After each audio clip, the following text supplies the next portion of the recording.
Hello दोस्तों, welcome to PRT teacher classes. कैसे हो आप सभी? उम्मीद करता हूँ अच्छे होंगे, पढ़ाई कर रहे होंगे।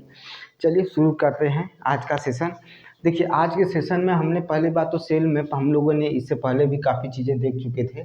हम धीरे धीरे हर कॉन्सेप्ट को सीख रहे हैं क्योंकि हमें इसमें कुछ छोड़ना नहीं है, क्योंकि एनटीपीसी कहाँ से पूछ लेगा कोई ठीक नहीं है। दूसरी चीज़, जो टीचर की भर्ती की तैयारी कर रहे हैं वो भी अपना देखते रहे, क्योंकि अभी एक चीज़ तो याद रखिएगा, टीचर भर्ती के लिए एक मैं साफ साफ आपको शब्दों में बता देता हूँ, जब तक हम आंदोलित नहीं होंगे, यानी जब तक हम आंदोलन नहीं करेंगे, ठीक है, तब तक भर्ती नहीं आ रही है। ठीक है, ये ट्विटर अभियान में ठीक है, मैं आपका समर्थन करता हूँ, ट्विटर अभियान जो आप कर रहे हैं अच्छी बात है, लेकिन अगर आप यूपी में भर्ती चाहते हैं तो आंदोलन तो करना पड़ेगा। और अब आंदोलन लखनऊ में ही ठीक है, यहाँ पर आंदोलन का कोई मतलब नहीं है। पहली चीज़ तो ये हो गई। दूसरी चीज़ याद रखिएगा कि हम जो भी कॉन्सेप्ट आपको दे रहे हैं ना, ये कॉन्सेप्ट हर जगह काम देगा।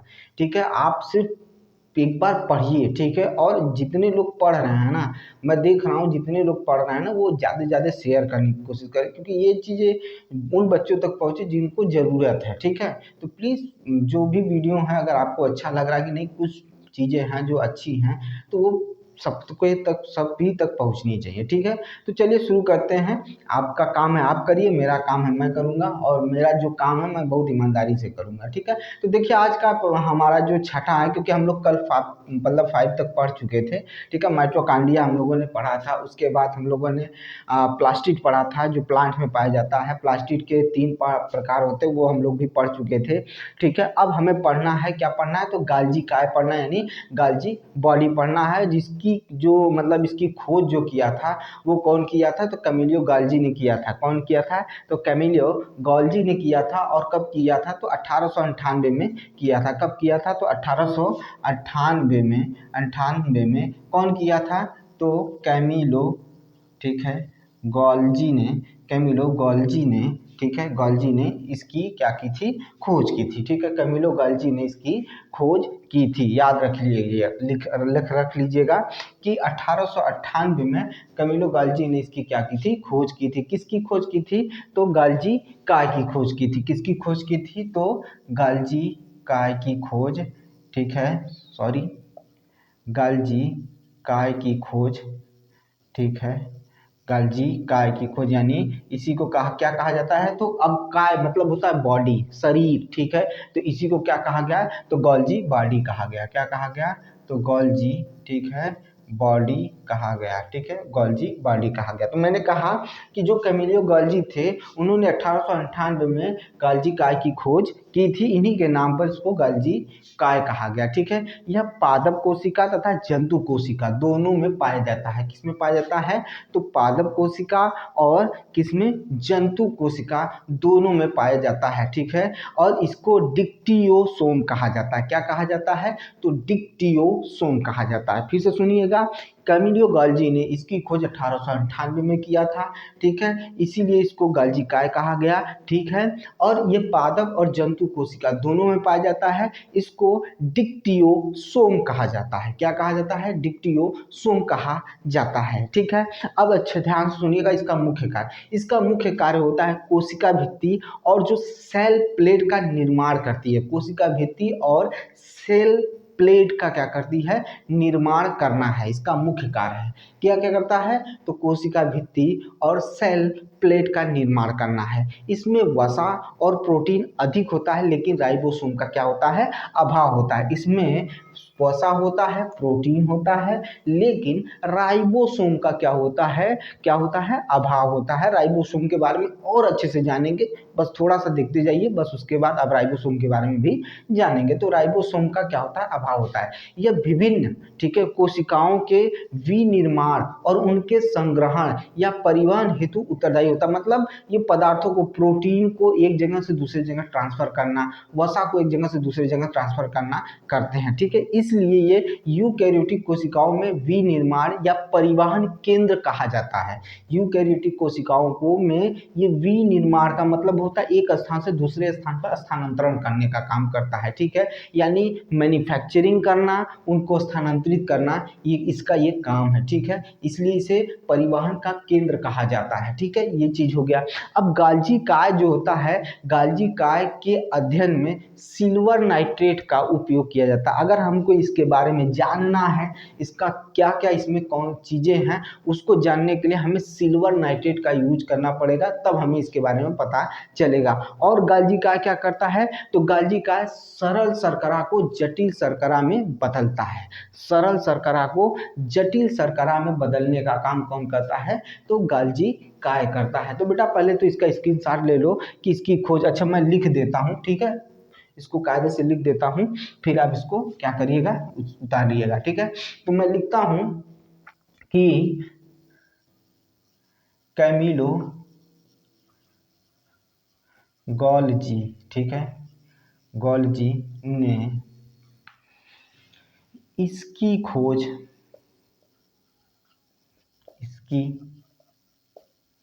खोज 1898 ईस्वी में की थी।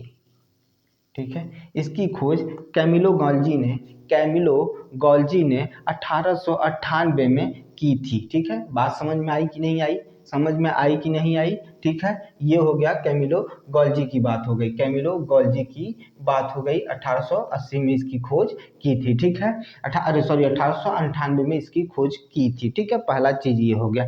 इसके बाद क्या बताया मैंने, इसके बाद बताया कि इसको डिक्टियोसोम कहा जाता है। क्या कहा जाता है, डिक्टियोसोम कहा जाता है। तो मैं लिखता हूं इसे इसे डिक क्या कहा मैंने, डिक्टियोसोम कहा जाता है। क्या कहा जाता है, तो डिक्टियोसोम, डिक्टियोसोम कहा जाता है, डिक्टियोसोम कहा जाता है, इसे डिक्टियोसोम कहा जाता है। इसे क्या कहा जाता है, तो डिक्टियोसोम कहा जाता है। पहली चीज ये हो गया। इसका मुख्य कार्य क्या होता है, तो इसका मुख्य कार्य होता है कोशिका भित्ति यानी सेल वॉल तथा सेल प्लेट का निर्माण करना। इसका मुख्य कार्य,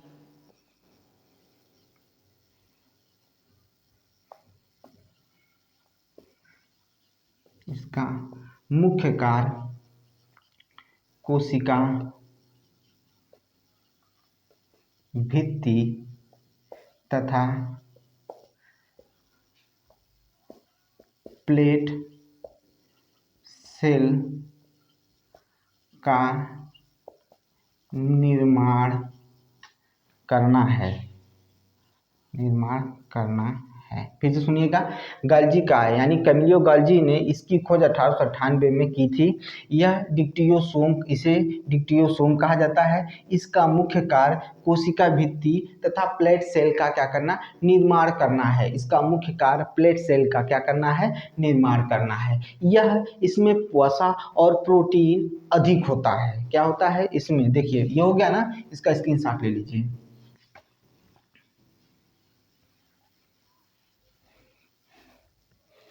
मैं लिख रहा हूं कि इसमें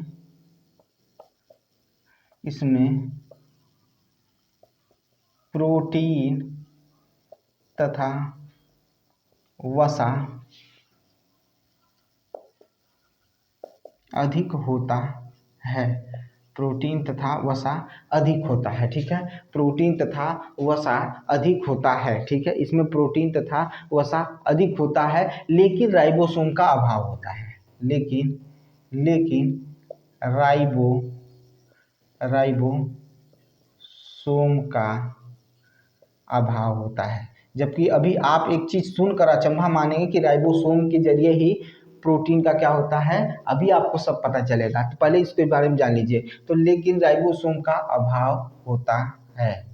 ठीक है, राइबोसोम का अभाव होता है। जब हम इंडोप्लाज्मिक रेटिकुलम पढ़ेंगे ना, उसमें स्मूथ इंडोप्लाज्मिक रेटिकुलम पढ़ेंगे, रफ इंडोप्लाज्मिक रेटिकुलम पढ़ेंगे, यानी एसआर पढ़ेंगे और रर पढ़ेंगे ना, तब उसमें देखने को, सर और रर जब पढ़ेंगे उसमें आपको देखने को मिलेगा कि राइबोसोम क्या है। ठीक है, तो पहले इसके बारे में पहले जान लेते हैं, फिर उसके बाद उसको जानेंगे। तो मैंने क्या कहा, इसमें प्रोटीन अधिक पाई जाती है, वसा अधिक पाया जाता है, लेकिन राइबोसोम का क्या होता है, राइबोसोम की कमी होती है, अभाव होता है। ठीक है, यह विभिन्न कोशिका पदार्थों के विनिर्माण तथा उसके संग्रहण तथा परिवहन हेतु क्या होता है, उत्तरदायी होता है। इस कौन, तो यह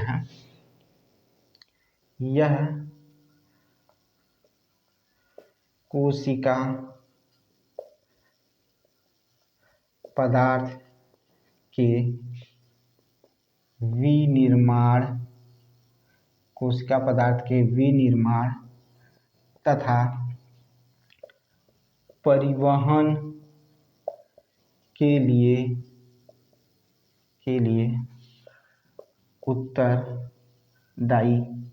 उत्तरदायी होता है।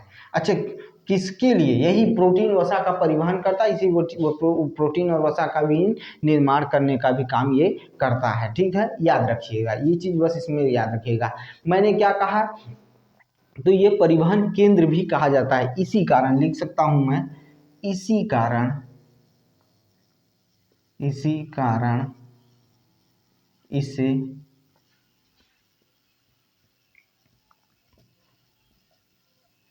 परिवहन केंद्र कहते हैं। इसी कारण इसे क्या कहते हैं? परिवहन केंद्र कहते हैं। इसी कारण इसे परिवहन केंद्र कहते हैं। ठीक है, अब क्या कर रहा है कि गाल्जी का यानी गाल्जी बॉडी का अध्ययन करना है ना, तो सिल्वर नाइट्रेट का प्रयोग किया जाता है। यानी क्या मैंने कहा, तो मैंने कहा गाल्जी बॉडी के अध्ययन में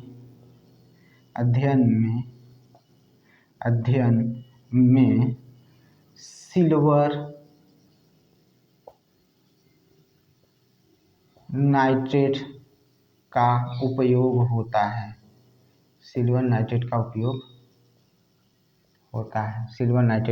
है।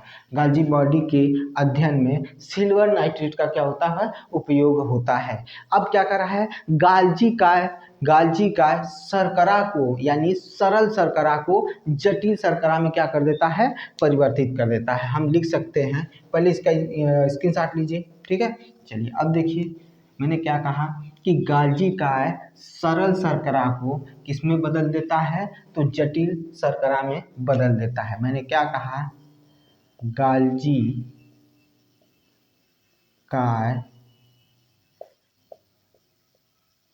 सरल शर्करा को, क्या मैंने कहा कि गाल्जी का सरल शर्करा को किसमें बदल देता है? शर्करा को जटिल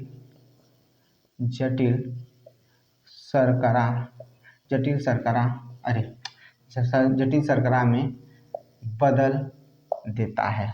ठीक है, बदल देता है। ठीक है, थोड़ा मैं लिखने में जब थोड़ा होता हूँ तो कुछ चीज़ें छूटती हैं, उसके लिए थोड़ा सा अंडरस्टैंडिंग बनाए रखिएगा, बस और कुछ नहीं। फिर से मैं वो बोल देता हूँ कि गाल्जी बॉडी क्या करता है। तो उसका 1998 में इसका क्या हुआ था? इन्वेंशन हुआ था। किसने किया था? तो कैमिलियो गाल्जी ने किया था। दूसरी चीज़ इसमें क्या देखने को मिलता है, सॉरी इसको क्या कहा जाता है? तो इसको डिक्टियोसोम कहा जाता है। क्या कहा जाता है? तो डिक्टियो, ठीक है, ठीक है, सोम कहा जाता है। डिक्टियोसोम कहा जाता है। ठीक है, ठीक है, क्या कहा जाता है? सोम कहा जाता है। डिक्टियोसोम कहा जाता है। किसको कहा जाता है? तो इसी को किसको कहा जाता है? गाल्जी काय को डिक्टियोसोम कहा जाता है। याद रखिएगा, इसका मुख्य कार्य कोशिका भित्ति यानी सेल वॉल का निर्माण करना और प्लेट सेल का भी निर्माण करना होता है। इसमें सबसे ज्यादा प्रोटीन और क्या पाया जाता है? वसा पाई जाती है। इसमें सबसे ज्यादा प्रोटीन और वसा पाई जाती है। याद रखिएगा बेटा। और क्या होता है? इसमें राइबोसोम का अभाव होता है। ठीक है, और क्या कहा गया कि यह पदार्थ जो कोशिका के जो विभिन्न पदार्थ होते हैं, चाहे प्रोटीन हो गया, चाहे वसा हो गया, ये क्या करता है? परिवहन करने का काम करता है। उनका भी निर्माण भी करता है, उनका परिवहन भी करता है, इसलिए इसे परिवहन केंद्र भी कहा गया। और गाल्जी काय का अगर हमें अध्ययन करना होता है तो हम सिल्वर नाइट्रेट का यूज करते हैं। किसका यूज करते हैं? तो सिल्वर नाइट्रेट का यूज करते हैं। और ये सरल शर्करा को जटिल शर्करा में क्या करता है? बदलने का काम करता है। ठीक है, सरल शर्करा को जटिल शर्करा में बदलने का कार्य करता है। कौन करता है बेटा? तो गाल्जी काय करता है। कौन करता है? गाल्जी काय करता है। चलिए आगे बढ़ते हैं। अब हमें पढ़ना है लाइसोसोम पढ़ना है। क्या पढ़ना है? लाइसोसोम के बारे में पढ़ना है। ठीक है, हमें क्या किसके बारे में पढ़ना है? तो लाइसोसोम के बारे में अच्छे से अध्ययन करना। अच्छा, लाइसोसोम होता क्या है? तो यह सिर्फ जान लीजिएगा, याद रखिएगा, लाइसोसोम सिर्फ जंतुओं में पाया जाता है, पादपों में लाइसोसोम नहीं पाया जाता है। ठीक है, जंतुओं में लाइसोसोम नहीं, अरे पादपों में लाइसोसोम नहीं पाया जाता है। ठीक है, पादपों में लाइसोसोम बेटा नहीं पाया जाता है, जंतुओं में लाइसोसोम पाया जाता है। ठीक है, याद रखिएगा, भूलना नहीं है, पहला मैंने बता दिया है। तो पहले लिखिए,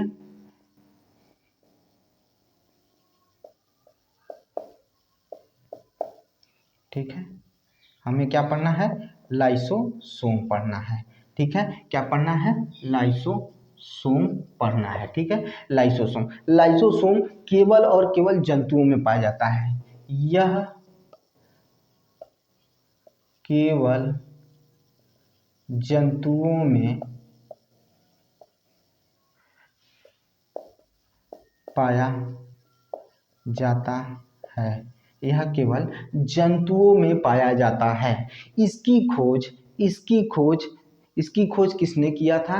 तो डी डुबे ने किया था। इसकी खोज किसके द्वारा की गई थी? तो डी डुबे के द्वारा की गई थी। यह केवल जंतुओं में पाया जाता है। किसमें पाया जाता है? जंतुओं में पाया जाता है। ठीक है, अब इसकी खोज किसने की थी? तो डी डुबे ने इसकी खोज की थी। किसने की थी? तो इसकी खोज, ठीक है, डी डुबे डुबे ने की थी। ठीक है, इसकी खोज किसने की थी? तो डी डुबे ने की थी। अब देखिए, इतना तो जान गए कि हमें लाइसोसोम केवल जंतुओं में पाया जाता है, पादपों में नहीं पाया जाता है। डी डुबे ने इसकी खोज की थी, जबकि इसके पहले हम लोग गाल्जी बॉडी के बारे में पढ़े। ये जंतु कोशिका, पादप कोशिका दोनों में पाया जाता है बेटा, लेकिन ये जो है ये सिर्फ किसमें पाया जाता है? डी डुबे में पाया जाता है। ठीक है, तो ये सूक्ष्म, देखिए पहले सुन लीजिएगा ध्यान से, उसके बाद हम धीरे धीरे इसमें पढ़ेंगे। ये सूक्ष्म व गोल, ठीक है, इकहरी झिल्ली से घिरा हुआ, मतलब इसके ऊपर एक झिल्ली का आवरण पाया जाता है। ये छोटा भी होता है और इसके ऊपर इकहरी झिल्ली क्या होती है? घिरी हुई थैली जैसी संरचनाएं होती हैं। क्या होती हैं? इकहरी घिरी जैसी थैली जैसी क्या होती है? संरचना होती है इसके अंदर। ठीक है, इसके अंदर वीकर पाए जाते हैं। ठीक है, वीकर क्या होते हैं? अभी मैं बताता हूं आपको वीकर क्या होते हैं। वीकर पाए जाते हैं, वीकर जो होते हैं वो जीवधारियों में पाए जाने वाले विशेष प्रकार के उत्प्रेरक होते हैं। क्या होते हैं? उत्प्रेरक होते हैं, जो जैविक क्रियाओं की गति को बढ़ा देते हैं। क्या करते हैं? जैविक क्रियाओं की गति को बढ़ा देते हैं। ठीक है, समझ में आया कि नहीं आया? अभी को समझा कि नहीं समझा आपने? वीकर क्या होता है? तो वीकर एक उत्प्रेरक होता है। आप पढ़े हैं, उत्प्रेरक वो चीज होता है जो आपकी गति को बढ़ा देता है। अगर मतलब ऐसे नॉर्मल शब्दों में समझे कि आपको कुछ ऐसे शब्द बोल दिए जाए, कुछ ऐसे मोटिवेट कर दिया जाए, जैसे मैं अभी कहता हूं कि आपका सिग्नेचर, ठीक है, जिस दिन ऑटोग्राफ में बदल जाए उस दिन समझ लीजिएगा कि आप कामयाब हो गए। ये क्या कर रहा है? आपको उत्प्रेरित कर रहा है। ये क्या कर रहा है? आपको उत्प्रेरित कर रहा है। मैंने क्या कहा? मैंने कहा कि जिस दिन आपका सिग्नेचर, ठीक है, जिस दिन आपका सिग्नेचर ऑटोग्राफ में बदल जाए उस दिन याद कर लीजिएगा कि आप कामयाब हो गए। तो ये आपको क्या कर रहा है? उत्प्रेरित कर रहा है। तो ये उत्प्रेरक का काम करता है। कौन? वीकर जो होता है। ठीक है, तो वीकर क्या करता है? हमारी कोशिका की जैविक क्रियाओं को क्या कर देता है? बढ़ा देता है। ठीक है, गति को बढ़ा देता है। लाइसोसोम में पाए जाने वाले बीकर विघटनकारी होते हैं। लाइसोसोम में पाए जाने वाले जो बीकर होते हैं विघटनकारी होते हैं, मतलब टूटते हैं, और ये क्या करते हैं? विभिन्न पदार्थों का पाचन करते हैं। विभिन्न पदार्थों का क्या करते हैं? पाचन करते हैं। और क्या होता है? इसमें बहुत से हानिकारक, ठीक है, हानिकारक जो अम्लीय अपघट्य एंजाइम पाए जाते हैं। ठीक है, इस क्या होते हैं? ये जो क्या करते हैं, अतः इसी कारण, मतलब ये जो एंजाइम होते हैं आत्मघाती एंजाइम होते हैं, यानी विघटनकारी होते हैं, मतलब जो अपशिष्ट पदार्थ होता है उसको तोड़ने का काम करते हैं, उनको साफ करने का काम करते हैं। इसीलिए इसे आत्मघाती थैली कहा जाता है। इसे क्या कहा जाता है? आत्मघाती थैली कहा जाता है। तो जरा पहले इसके बारे में हम लोग फिर से देखते हैं। यह केवल जंतुओं में पाया जाता है। इसकी खोज डी डुबे ने की थी। इसकी खोज किसने की थी? तो डी डुबे ने की थी। यह कैसा होता है? यह सूक्ष्म,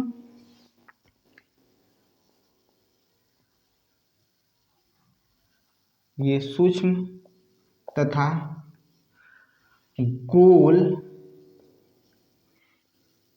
इकहरी झिल्ली का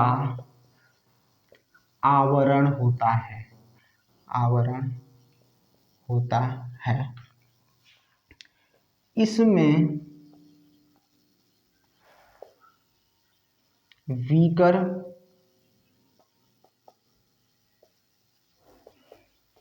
पाए जाते हैं। इसमें क्या पाए जाते हैं?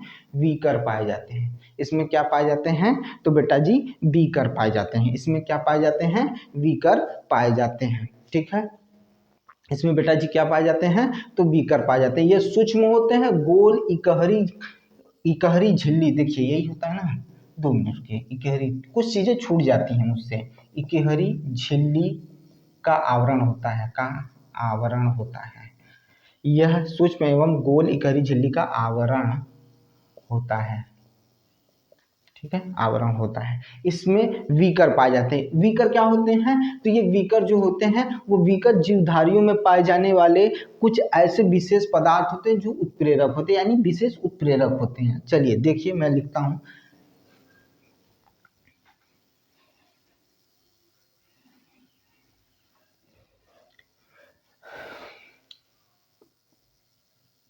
वीकर जीवधारियों में, जीवधारियों में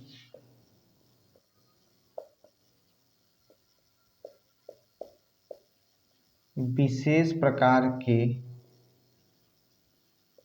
उत्प्रेरक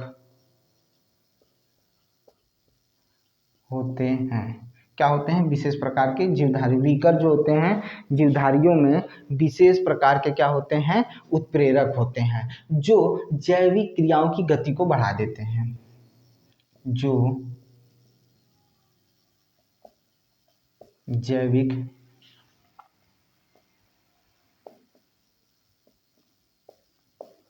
क्रियाओं की गति को बढ़ा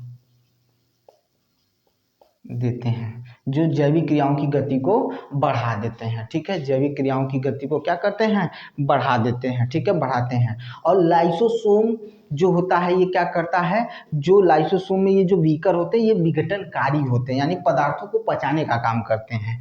तो यह उत्प्रेरक यानी वीकर, यह उत्प्रेरक,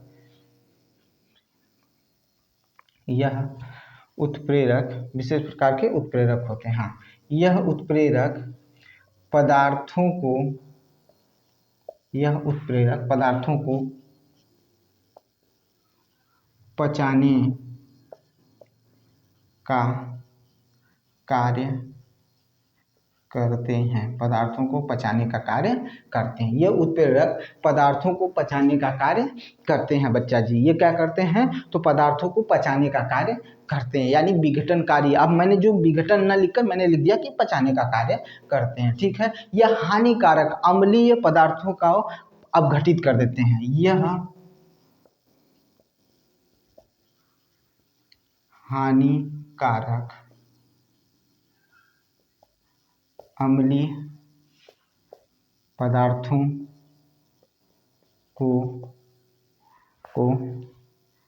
विघटित विघटित कर देते हैं। ठीक है, विघटित कर देते हैं, विघटित कर देते हैं। अतः इसी कारण, इसी कारण इसे आत्मघाती थैली कहते हैं। इसी कारण इसे आत्मघाती क्या कहते हैं, थैली कहते हैं। ठीक है, आत्मघाती थैली कहते हैं। ठीक है, इसी कारण इन्हें क्या कहा जाता है, आत्मघाती थैली कहा जाता है, या सुसाइड बैग कह सकते हैं। इसको क्या कह सकते हैं, सुसाइड बैग कह सकते हैं। इसको क्या कह सकते हैं, सुसाइड बैग कह सकते हैं। ठीक है बच्चा जी, समझिएगा लाइसोसोम के बारे में। हमने लाइसोसोम के बारे में जान लिया। अब बारी है राइबोसोम के बारे में जान के। ये जो अब इन सभी में जो राइबोसोम है ना, ये बहुत मोस्ट इंपॉर्टेंट है। इनका कार्य बहुत इंपॉर्टेंट होता है हमारी बॉडी में। ठीक है, हमारी बॉडी में इनका कार्य बहुत इंपॉर्टेंट होता है। ये और ये जो होता है ना, ये दोनों में पाए जाते हैं, यानी पादप कोशिका और जंतु कोशिका दोनों में पाए जाते हैं। ठीक है, समझ में आया कि नहीं आया। और इसकी खोज पलाडे ने की थी। किसने की थी, पलाडे ने इसकी खोज की थी। किसकी, राइबोसोम की। ठीक है, सुनिएगा फिर से।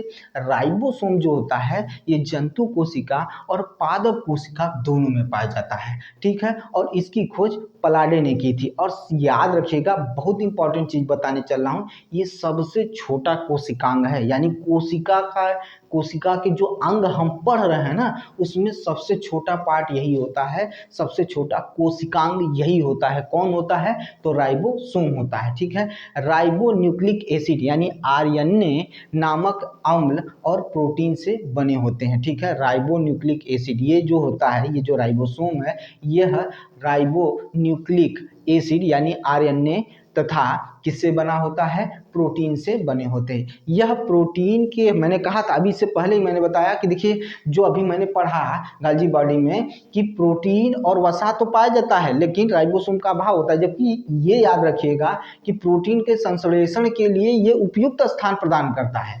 प्रोटीन का जो संश्लेषण होता है ना, उसके लिए उपयुक्त स्थान प्रदान करता है। इसी के ऊपर प्रोटीन का संश्लेषण होता है। अतः प्रोटीन की फैक्ट्री कहा जाता है इसे। इसी के ऊपर ही प्रोटीन का संश्लेषण होता है, इसीलिए प्रोटीन की फैक्ट्री कहा जाता है। इसका मुख्य कार्य प्रोटीन का संश्लेषण करना होता है। किसका, राइबोसोम का। राइबोसोम के बारे में मैंने अभी आपको बताया। मैंने कहा था कि राइबोसोम के बारे में ये चर्चा होगी। ठीक है, तो चलिए देखते हैं इसके बारे में। मैंने लाइसोसोम हो गया, अब चलिए देखिए राइबोसोम।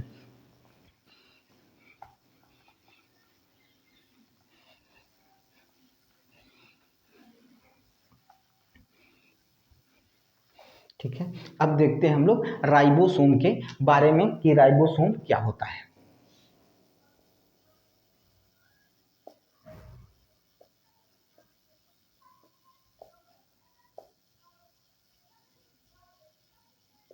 राइबोसोम, मैंने क्या कहा, राइबोसोम जंतु कोशिका पादप कोशिका दोनों में पाया जाता है। यह जंतु कोशिका तथा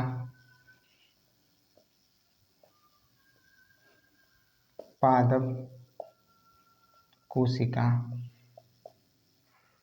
दोनों में पाया जाता है। ठीक है, यह जंतु कोशिका तथा पादप कोशिका दोनों में पाया जाता है। ठीक है, बात क्लियर है।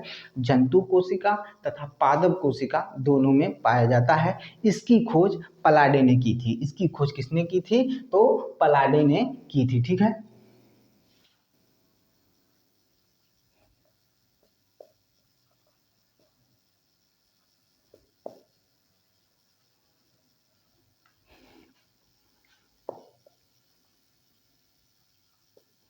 ठीक है, ये हो गया आपका, सॉरी।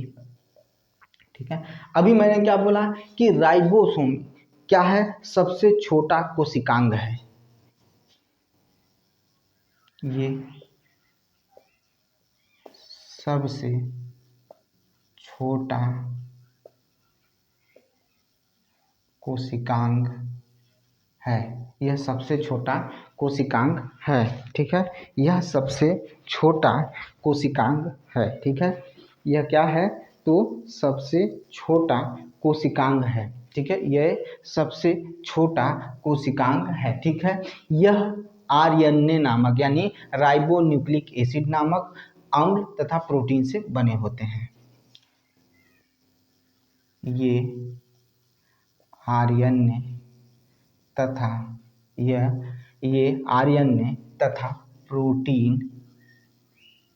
प्रोटीन, यह आरएनए तथा प्रोटीन, ठीक है। आरएनए क्या है? एक अम्ल है, ठीक है। यह आरएनए तथा प्रोटीन के बने होते हैं और इसी पर प्रोटीन का संश्लेषण भी होता है, प्रोटीन के बने होते हैं, ठीक है, बने होते हैं। इसको स्क्रीनशॉट लीजिए आप।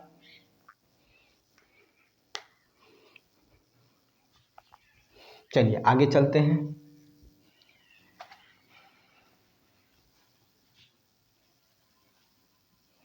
अब ध्यान से सुनिए, इसका मुख्य कार्य मैंने अभी बताया था कि ये प्रोटीन के संश्लेषण के लिए क्या है? उपयुक्त स्थान प्रदान करते हैं।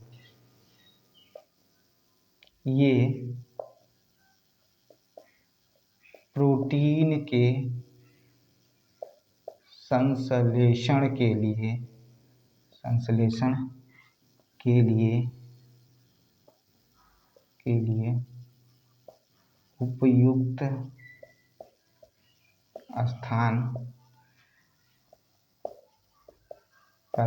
संश्लेषण के लिए उपयुक्त स्थान प्रदान करते हैं। ये प्रोटीन के संश्लेषण के लिए उपयुक्त स्थान प्रदान करते हैं, ठीक है। समझ में आया कि नहीं आया? इसीलिए इसे प्रोटीन की फैक्ट्री भी कहा जाता है, ठीक है। इसीलिए इसे प्रोटीन की फैक्ट्री भी कहा जाता है। इसी कारण इन्हें प्रोटीन की फैक्ट्री भी कहा जाता है। इसी कारण इन्हें प्रोटीन की फैक्ट्री भी कहा जाता है, ठीक है। इसी कारण इन्हें प्रोटीन की फैक्ट्री भी कहा जाता है और इनका मुख्य कार्य भी प्रोटीन का संश्लेषण करना होता है। इनका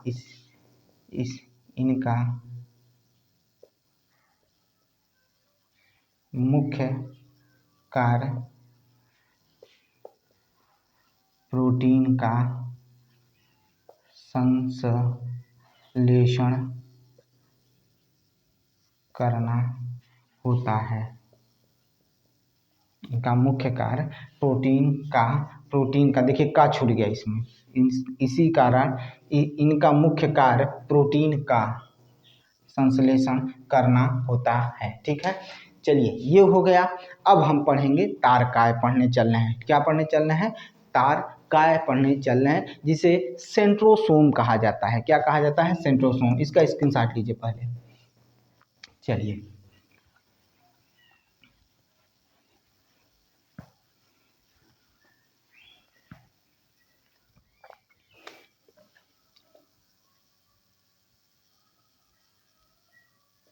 तारकाय, सेंट्रोसोम, ठीक है। चलिए भाई, अब हम पढ़ेंगे सेंट्रोसोम के बारे में। क्या पढ़ना है हमें? सेंट्रोसोम के बारे में पढ़ना है। देखिए सेंट्रोसोम क्या होता है? यह सिर्फ और सिर्फ जंतुओं में पाया जाता है। ये सिर्फ और सिर्फ जंतुओं में पाया जाता है। जिस तरह से अभी आपने पढ़ा कि लाइसोसोम जंतुओं में पाया जाता है, उसी तरह से तारकाय भी जो होता है सिर्फ और सिर्फ जंतुओं में पाया जाता है, ठीक है। समझ में आया कि नहीं आया? और इसकी खोज बोबेरी ने किया था। इसकी खोज किसने की थी? बोबेरी ने की थी। और यह कोशिका के विभाजन की क्रिया में सहायक होता है, ठीक है। सुन लीजिएगा इसका क्या, यह कोशिका के विभाजन की क्रिया में सहायक होता है। तो मैंने कहा यह सिर्फ जंतु कोशिका में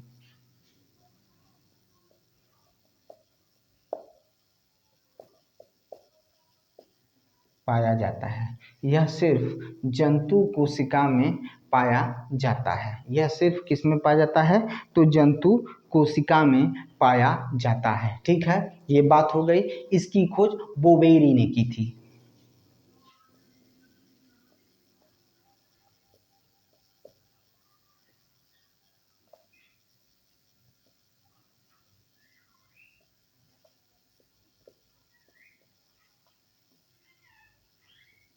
इसकी खोज बोवेरी ने की थी। इसकी खोज किसने की थी? तो बोवेरी ने की थी। इसकी खोज किसने की थी? तो बोवेरी ने की थी बच्चा जी, इसकी खोज बोवेरी ने की थी। यह कोशिका विभाजन में सहायक होता है। यह कोशिका विभाजन में सहायक होता है। यह कोशिका विभाजन में सहायक होता है। यह कोशिका विभाजन में सहायक होता है। ठीक है, ये क्या होता है? कोशिका विभाजन में सहायक होता है। ठीक है, और क्या होती है?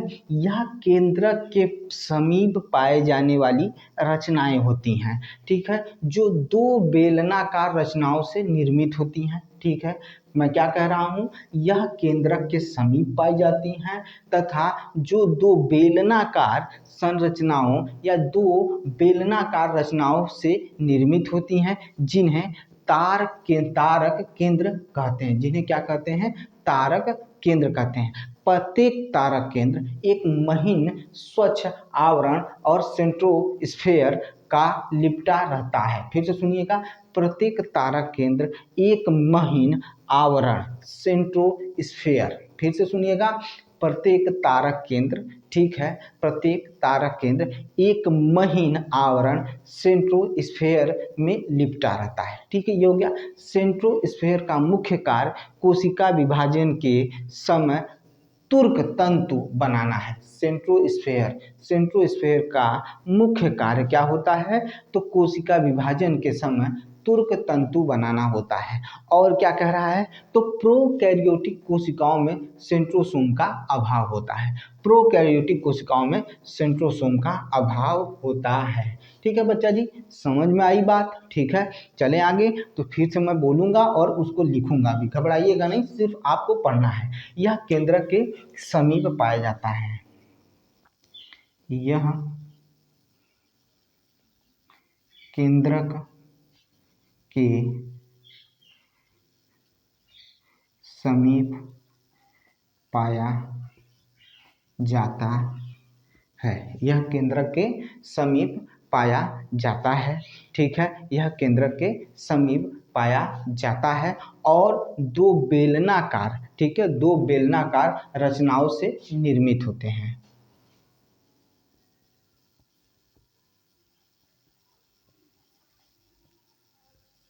दो बेलनाकार रचनाओं से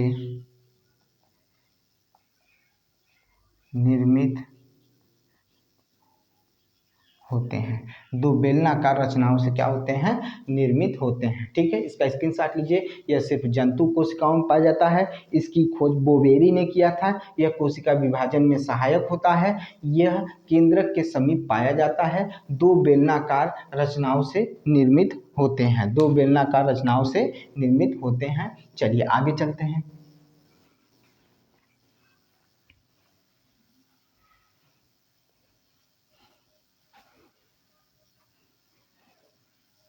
ठीक है, अब सुनिएगा ध्यान से। अब यहाँ पर है, जो दो बेलनाकार रचनाओं से ये निर्मित होते हैं, उन्हें क्या कहा जाता है?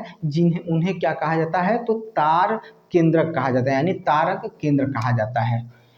दो बेलनाकार रचनाओं से निर्मित होते हैं, लिख लिए हैं। उन्हें तारक केंद्र कहते हैं। उन्हें क्या कहा जाता है?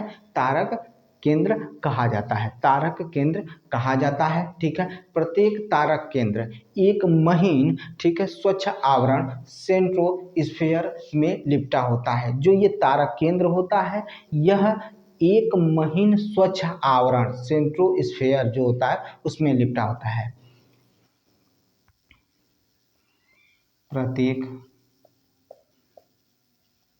तारक केंद्र, ठीक है, प्रत्येक तारक केंद्र एक महीन स्वच्छ आवरण, एक प्रत्येक तारक केंद्र एक महीन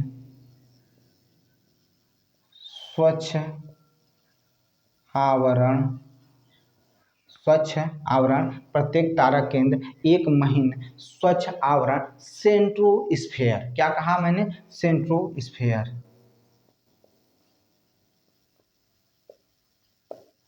सेंट्रोस्फेयर में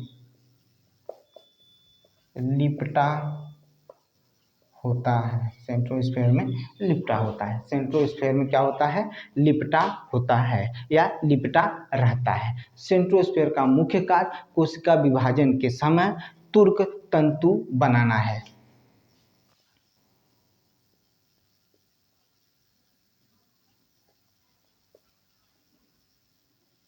सेंट्रोस्फेयर का मुख्य कार्य कोशिका विभाजन के समय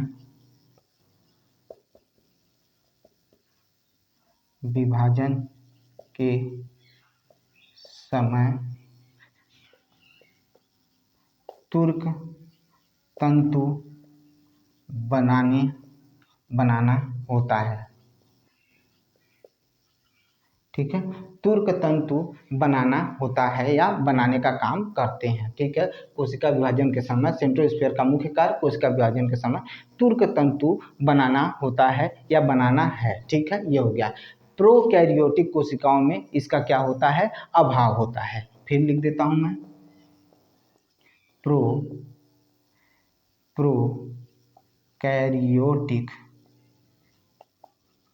प्रोकैरियोटिक कोशिकाओं में इसका अभाव होता है, प्रोकैरियोटिक कोशिकाओं में इसका क्या होता है, अभाव होता है। प्रोकैरियोटिक कोशिकाओं में क्या होता है, इसका बेटा जी अभाव होता है। किसका अभाव होता है, तो सेंट्रोस्फेयर में जो क्या कहते हैं, जो आपका तारका है, ठीक है, उसका क्या होता है, अभाव होता है। सेंट्रोसोम का अभाव किसमें होता है, प्रोकैरियोटिक कोशिकाओं में सेंट्रोसोम का क्या होता है, अभाव होता है। इसका स्क्रीनशॉट ले लीजिए।